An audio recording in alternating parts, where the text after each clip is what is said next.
Hey, how's it going? If you've ever thought about making your own podcast and you kind of get into that analysis paralysis, you don't know how to start, check out Anchor. I'm telling you right now, Anchor is at the edge of technology. It's the easiest way for you to get your podcast going. I mean, all you have to do is you start it up on your phone. You don't need any kind of crazy setup and advanced microphones or whatnot. You can do it off your phone or computer. And the cool thing about Anchor is that it automatically distributes it out to the most popular podcast platforms, right? So what I'm talking about is it can get it to you on Spotify, Apple Podcasts, and many more. And you can make money off your podcast with no minimum listenership. It's easy. And it's kind of an all-in-one. So check out Anchor, get your ideas, get your motivation out there into the public space. Download the free Anchor app or go to anchor.fm to get started, okay? Download the app or anchor.fm to get started.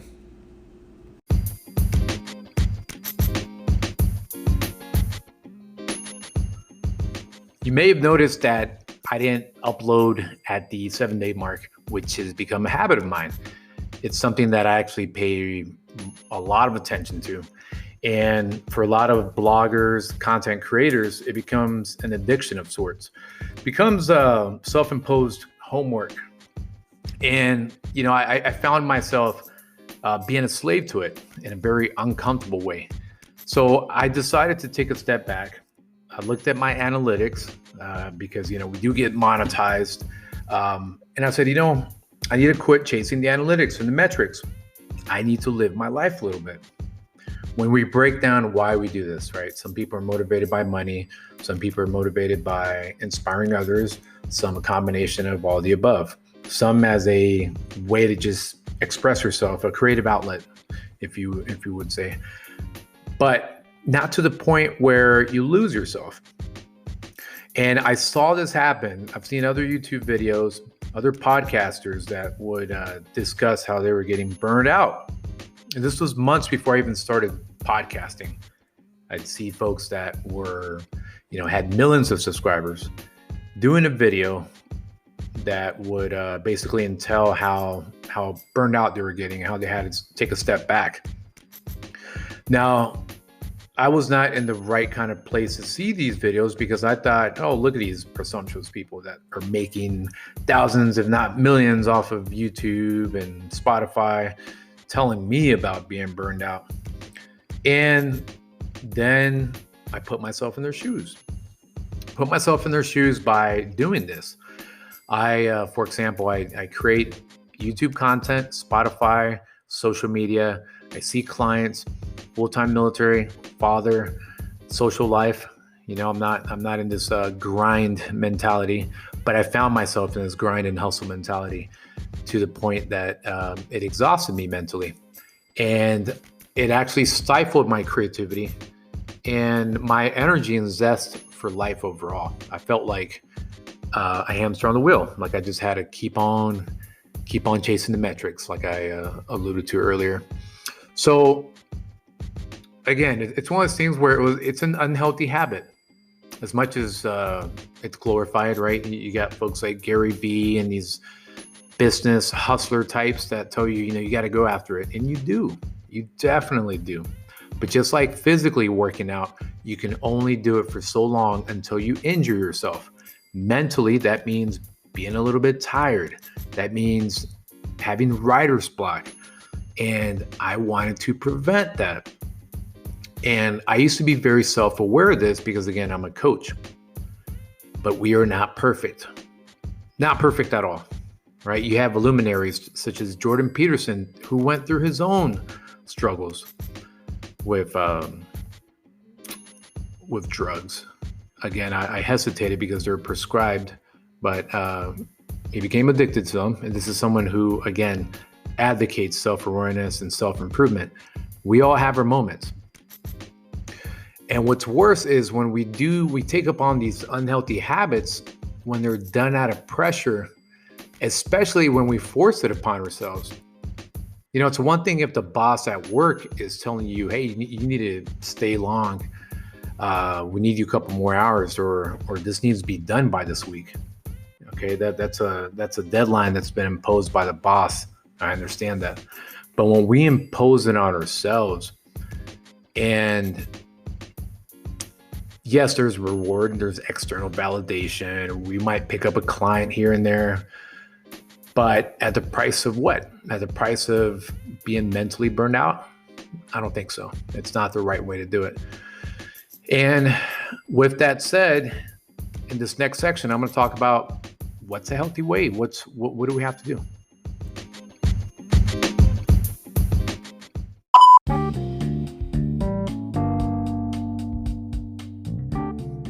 So some days you need to lack discipline. This is very counterintuitive to, again, all the hustle culture. Sometimes you need to have your own cheat day. Sometimes you need to lack discipline. It's okay to just bum out and binge. Okay, there's some days where you just need that, to take naps during the day, to eat your favorite ice cream if you've been dieting for months. It's okay to tap into that other side of the brain. It's totally healthy. I fully advocate it. I used to feel guilty about it. And then I figured, literally, let me live a little. And I did that today. I did that yesterday. Had my daughter. Me and the ex, we trade out weekends. We actually get along really well. For anyone that needed to know that. Get along really well. We co-parent well. And instead of me saying, you know what, I really need to publish a video, I need to really publish a podcast, I decided to take my daughter to a birthday party that I was already scheduled for, was invited by a friend. And I said, I would be in the wrong if I'm going to justify missing out on this invitation by saying, I got to hustle at the expense of my daughter maybe just watching TV here at home.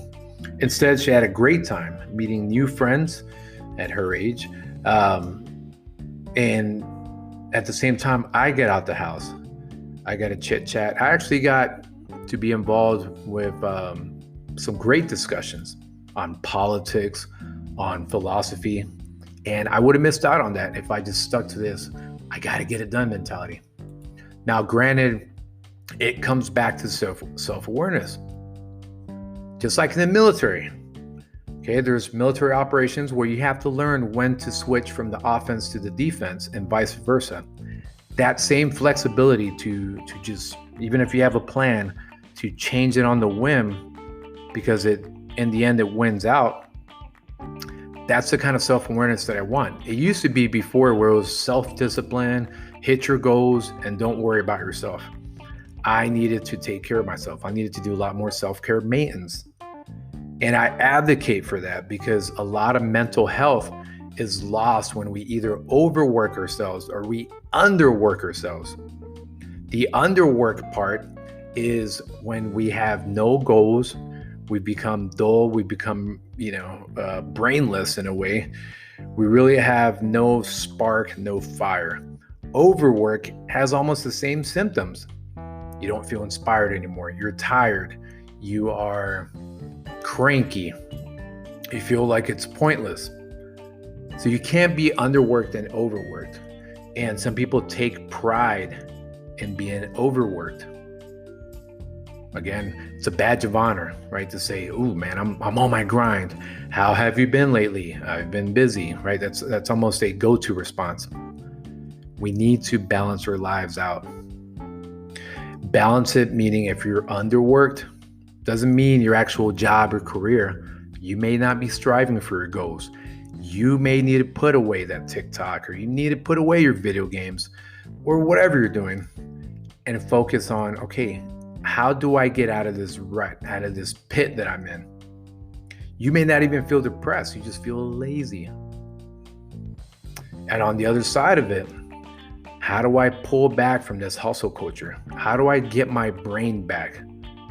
How do I quit feeling guilty because, oh my gosh, I didn't produce all this content for the people of YouTube at the expense of your own health? I don't think so.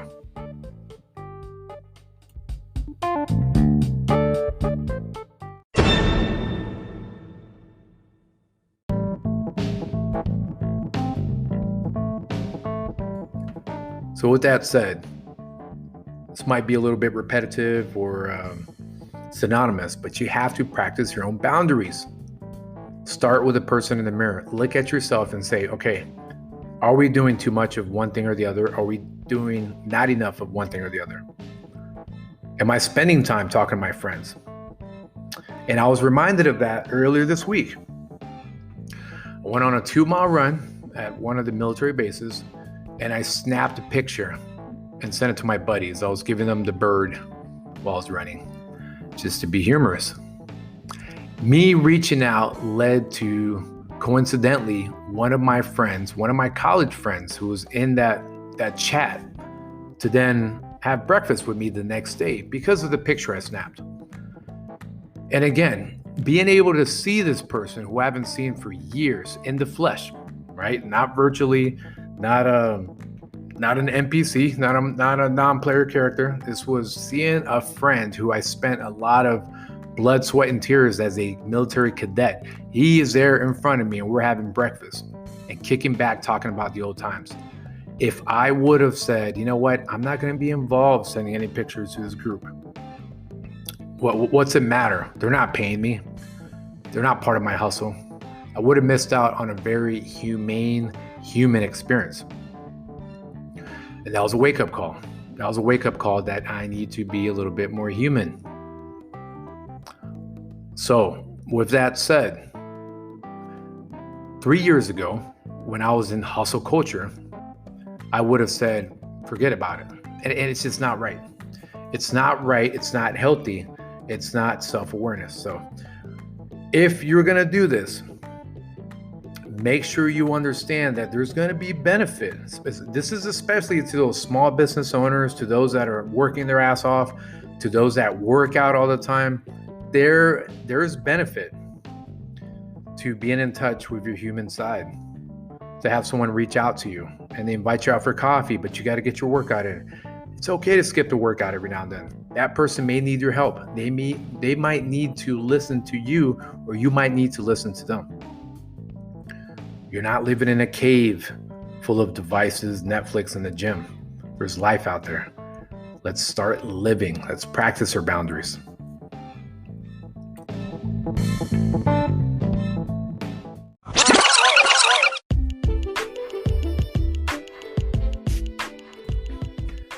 Now, hustle culture.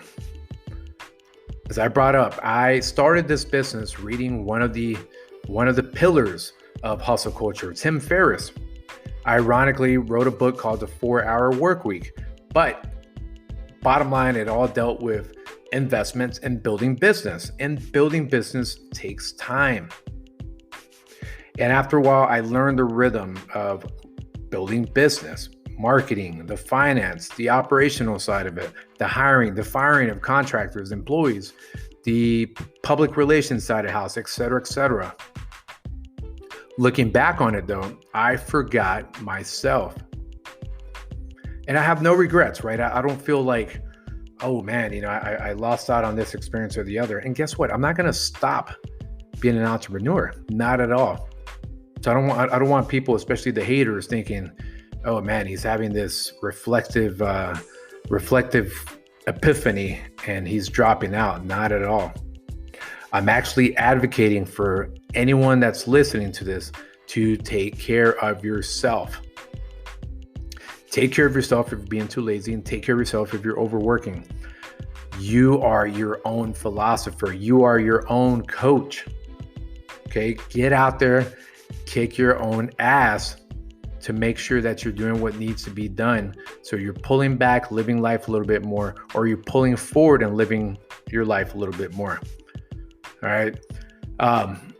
So I was full. I was definitely a fool. And I understand now what those YouTube personalities, what those podcasters were going through. I have put myself in their shoes and I completely understand it. And I also understand some of them weren't really making that much money. Looking on the analytics here. So they're doing it out of passion for you guys, for the listeners, for those watching. And that says something about what we do. Now, I'm not asking for this full-on respect to match the efforts, but I want you to realize that a lot of us go out of our way, we risk ourselves, right? Public humiliation, public perception, to push this content out.